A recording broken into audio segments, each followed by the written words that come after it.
Bonjour, bienvenue à Question de croire, un podcast qui aborde la foi et la spiritualité, une question à la fois. Cette semaine, à quoi sert l'Église?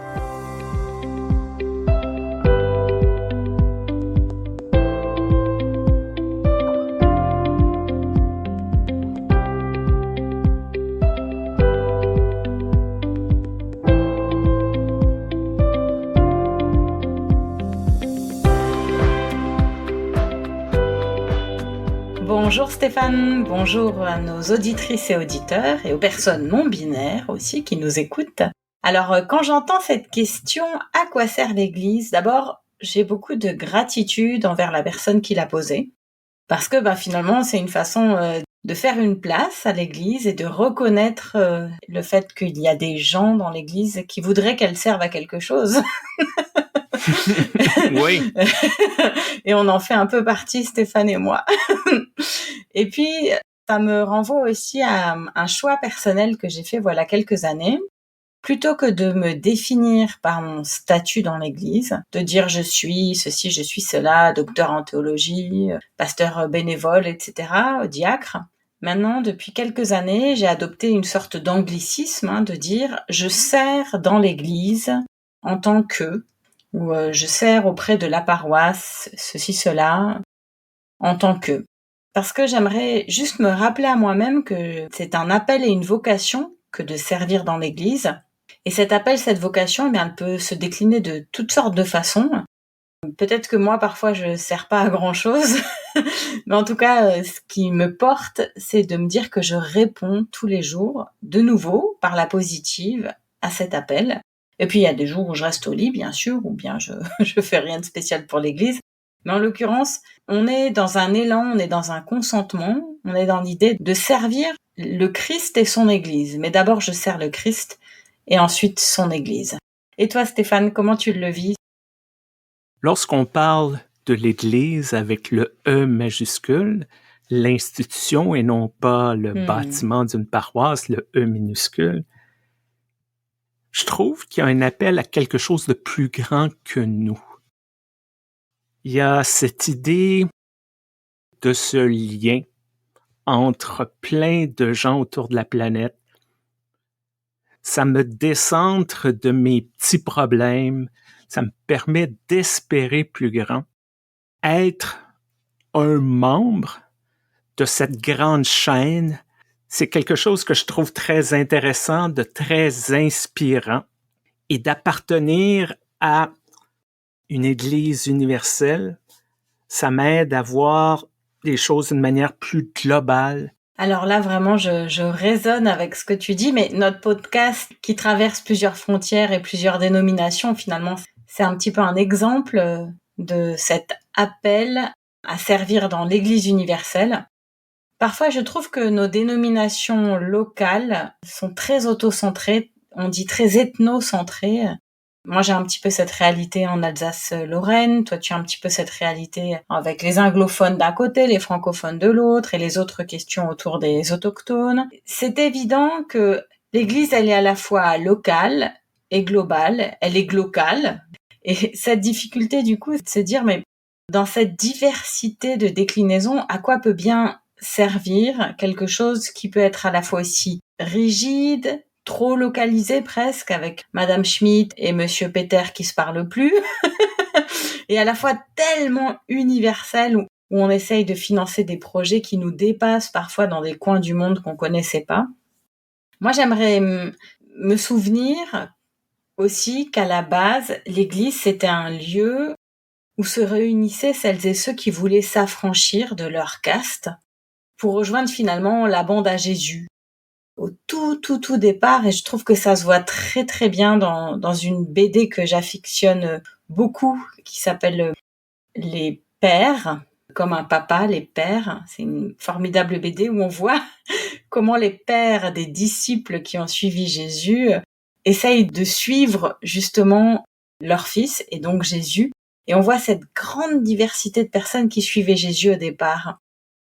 Et j'aime bien me rappeler que moi, je suis juste la personne que je suis, invitée à suivre Jésus et que peut-être j'entraînerai des gens à ma suite, mais c'est pas moi qui suive. C'est jamais moi.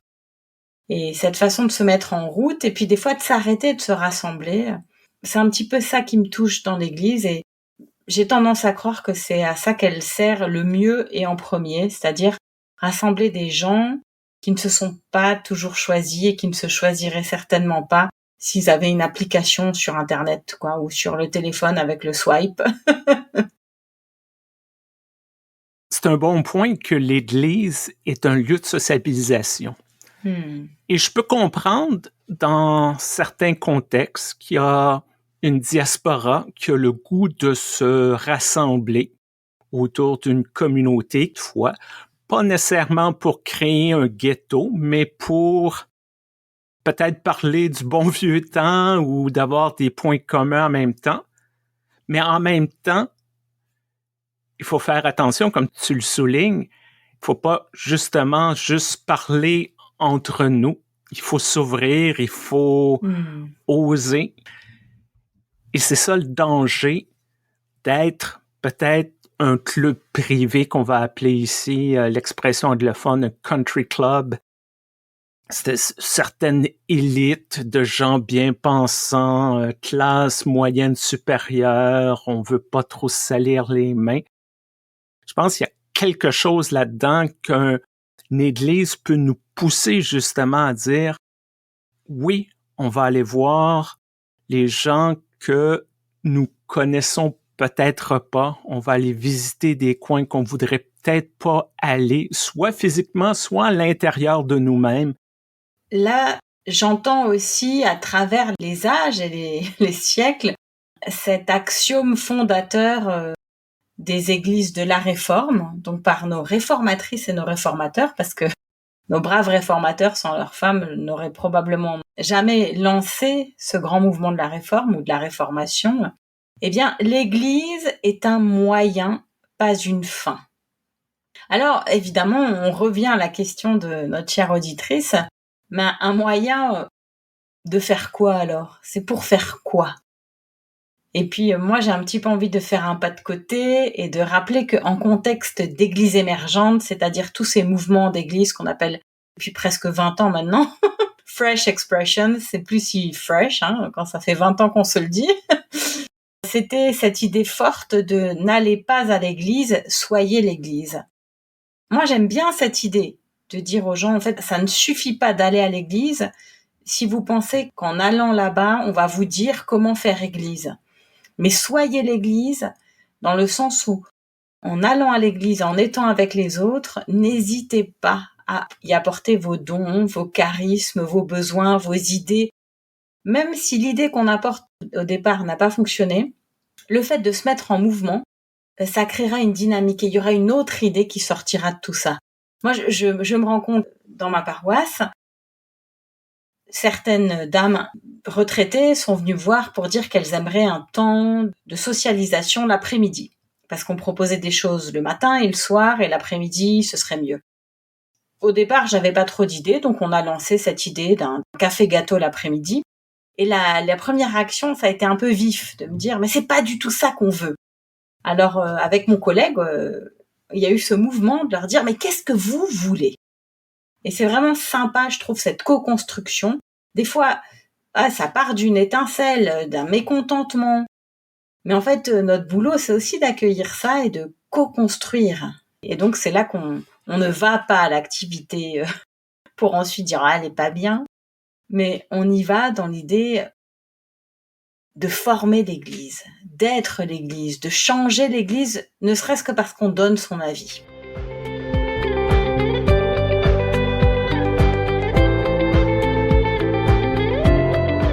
Pour aller encore plus loin, je crois, et cette opinion fait dresser les cheveux sur la tête de certains de mes collègues, peut-être un jour, on peut rêver que nous n'aurons plus besoin de l'Église. Tu parles que c'est un véhicule, c'est un outil, c'est un moyen. Moi, j'y crois que l'être humain pourra grandir, évoluer, apprendre suffisamment qu'on va arriver à ce qu'on appelle communément dans le jargon du métier, le royaume des cieux. Parce que moi, je crois que l'objectif premier n'est pas de maintenir l'institution. On ne travaille pas pour garder les portes du bâtiment ouvertes. On est là pour faire du ministère, on est là pour changer la vie des gens, on est là pour apporter un message positif et on lève des fonds dans notre contexte pour y arriver. On peut avoir un bâtiment pour y arriver. Ultimement, si j'avais le choix entre le royaume des cieux et le maintien de l'institution, c'est naturellement, je vais prendre le royaume des cieux tout de suite et je perdrai mon emploi et je ferai autre chose sans aucun problème. Pas que je déteste mon emploi de pasteur, mais le but, c'est d'aider les gens à devenir, ce que je pourrais dire maladroitement, de meilleurs croyants, d'avoir une relation plus profonde avec Dieu, d'arriver très près au message de Jésus.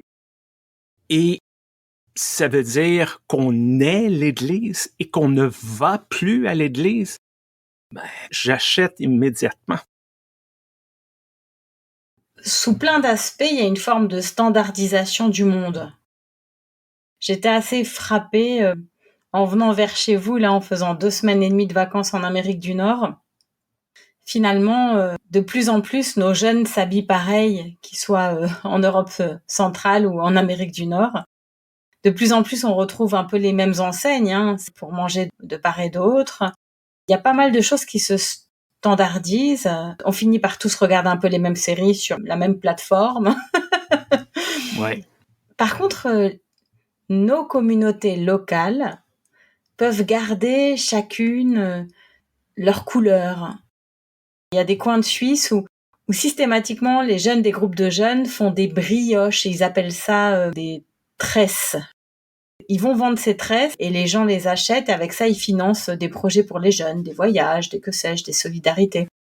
Et ça on le fait pas par exemple en Alsace. Puis je parie que vous faites pas des tresses, voilà. Non, pas à ma connaissance. Vous aviez pas accès à tout ce beurre à l'époque qui était ensuite donné à la paroisse et puis on s'est dit un jour tiens qu'est-ce qu'on va faire avec tout ce beurre, tiens on pourrait faire des brioches. Ouais, mais c'est rigolo parce que en fait, il y a en Alsace par exemple, là je vois les publications de mes collègues, tout le monde s'est activé toute l'année, enfin toutes les dames concernées, il y a très peu de messieurs mais il y en a aussi, pour faire des beaux petits marchés de Noël. On en a déjà parlé l'année dernière sur le numéro sur Noël auquel je vous renvoie si ça vous intéresse. Mais là, ça s'est pas préparé en 15 jours, quoi. Ça veut dire que pendant toute une année, un certain nombre de personnes se sont réunies, se sont mises d'accord sur ce qu'elles allaient mettre sur le stand, se sont peut-être un petit peu chafouillées à propos de je ne sais quel agencement des étoiles, enfin bref. Mais ça crée du lien, ça crée de la particularité et ça permet en plus à chaque paroisse de se sentir importante dans cette très grande diversité. Et puis, il y a aussi les paroisses militantes, les paroisses qui vont aux manifs, les paroisses qui accueillent les réfugiés. Je trouve que ce qui est merveilleux, c'est quand on s'autorise à être complètement soi-même et à trouver une communauté de foi où on peut exprimer ses dons et ses charismes. Et que c'est comme ça qu'on fait avancer, en fait, le royaume, un royaume qui n'a pas besoin ni d'être standardisé, ni d'être capitaliste, ni d'être productif, en fait. Cette question à quoi sert l'Église, ça me renvoie à une conviction assez profonde qui est que si parfois on ne sert qu'à accueillir des gens d'une grande diversité, c'est déjà pas mal. Souvent, ma réponse à pourquoi je devrais aller à ton église, à quoi sert l'Église, ma réponse c'est absolument rien, mais pas de la façon que tu penses. Parce que, idéalement, il n'y aura pas de motion, de proposition, de vote, il n'y aura pas de productivité, il n'y aura pas d'éléments d'évaluation si nous avons bien passé 1 heure ensemble. Non, nous allons être, tout simplement. Et peut-être s'extirper de cette obsession de l'efficacité, de ne rien gaspiller, et de prendre 1 heure, 2 heures, 3 heures dans sa semaine, si on fait des activités, peu importe, et on se dit, non, je veux seulement être, je veux être moi-même et je vais voir qu'est-ce que ça donne. C'est un peu contre-culturel, c'est un peu révolutionnaire à la limite comme message. Laisse-moi te conter cette anecdote. Dans une de mes paroisses précédentes, il y avait une dame dans la quarantaine qui dormait au moins 40 minutes pendant le culte. Et les gens me demandaient, mais ça te dérange pas, Stéphane? Et moi, je leur répondais, cette femme, elle est militaire de carrière. Wow. Elle est mère de 4 enfants. Dans la tradition de ce paroisse-là, on débutait avec tout le monde. Il y avait l'enseignement aux enfants. Les enfants partaient à l'école du dimanche. Et lorsque ces enfants partaient à l'école du dimanche, pendant 40 minutes, elle pouvait cesser d'être une femme de carrière, une mère, une épouse. Elle pouvait laisser aller. Et moi, je disais, on lui donne, peut-être c'est le seul 40 minutes dans sa semaine où elle peut relaxer. C'est pas rien. Et ça, c'est le don, c'est le cadeau qu'on lui fait. Pourquoi j'y enlèverais ça?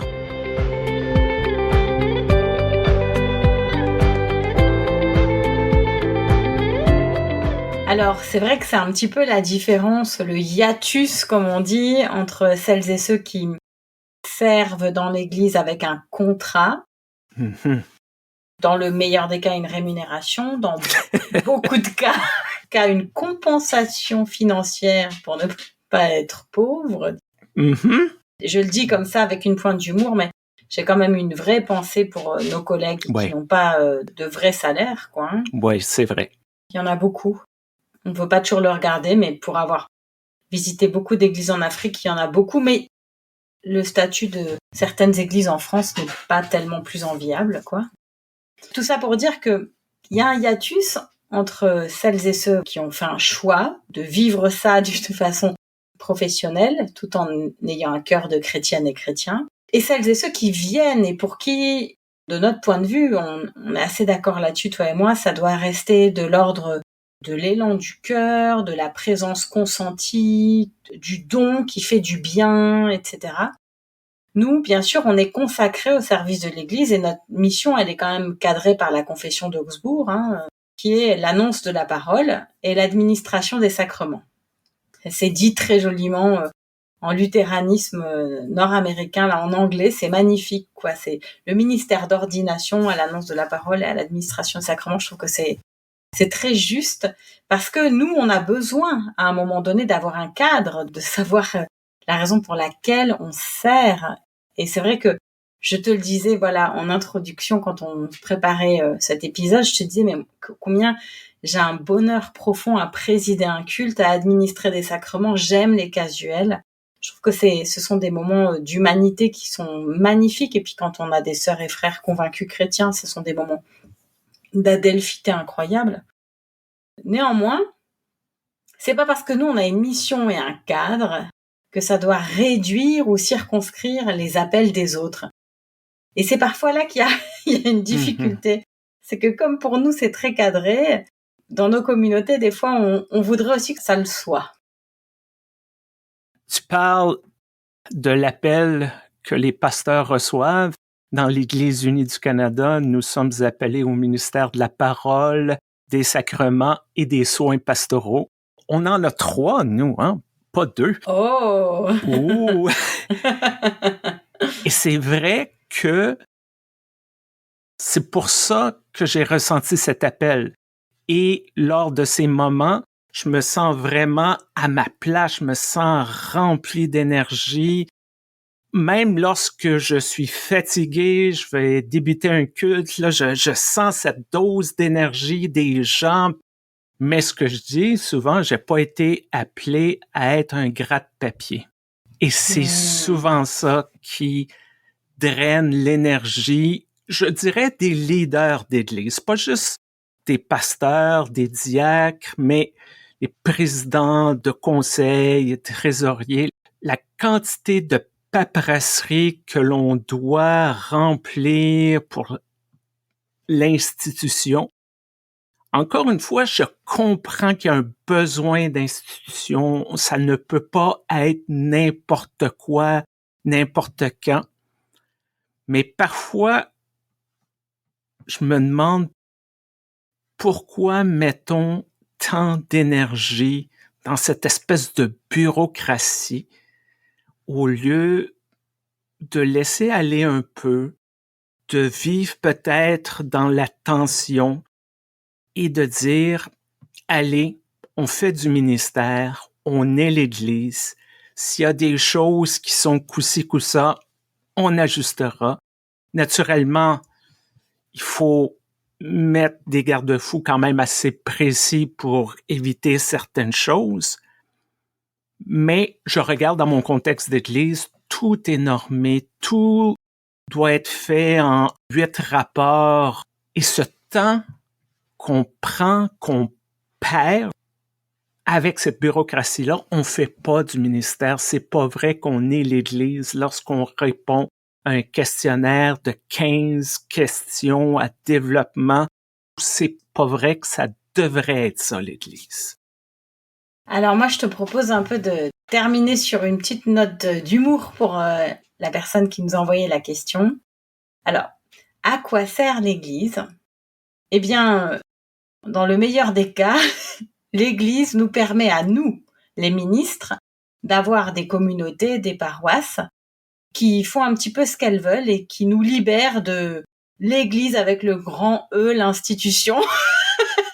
S'il y a bien quelque chose devant quoi beaucoup d'institutions d'églises avec le grand E s'inclinent, c'est lorsqu'il y a des paroisses ou des communautés fortes, assurées, qui les menacent, par exemple, de ne pas payer je ne sais quelle, nous on appelle ça la cible, donc je ne sais quelle taxe d'église, ou qui menacent de ne pas venir aider au grand rassemblement d'églises qui est prévu depuis très longtemps. Bref, la meilleure façon en fait de donner un sens à l'église, c'est quand les communautés, les paroisses locales sont fortes, empouvoirées, ont une coloration, elles ont une militance, ça peut être la militance de préparer des petits gâteaux de Noël, ça va aussi très bien, ou bien d'autres militances pour la création, les femmes, voilà, mais toute militance qui veut faire du bien et qui s'exprime fortement, généralement, ça sert beaucoup. Et donc la grande église s'incline rapidement devant les petites paroisses qui tapent du pied. Donc merci pour vos questions. Merci d'être là et de nous aider à être de meilleurs ministres. C'est un très bon point que tu soulèves, Joanne, pour terminer. L'Église grandit toujours, à mon avis, par ses marges. Tous ces lieux qui poussent un peu, qui essaient de défoncer les cadres trop rigides.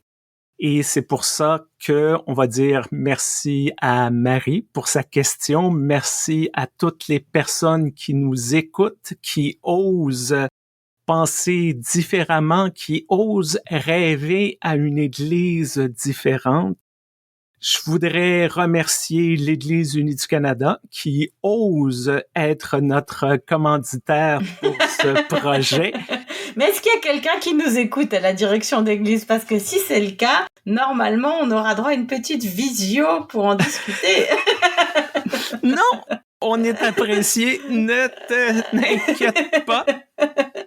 Merci beaucoup, Joanne, pour cette conversation. Merci aux gens. Si vous voulez prendre une nouvelle résolution pour l'année 2024, peut-être aller à l'église, peut-être être l'église. Alors, merci, Joanne. Merci, Stéphane, et bonne fête de fin d'année. Bonne année. Bye-bye.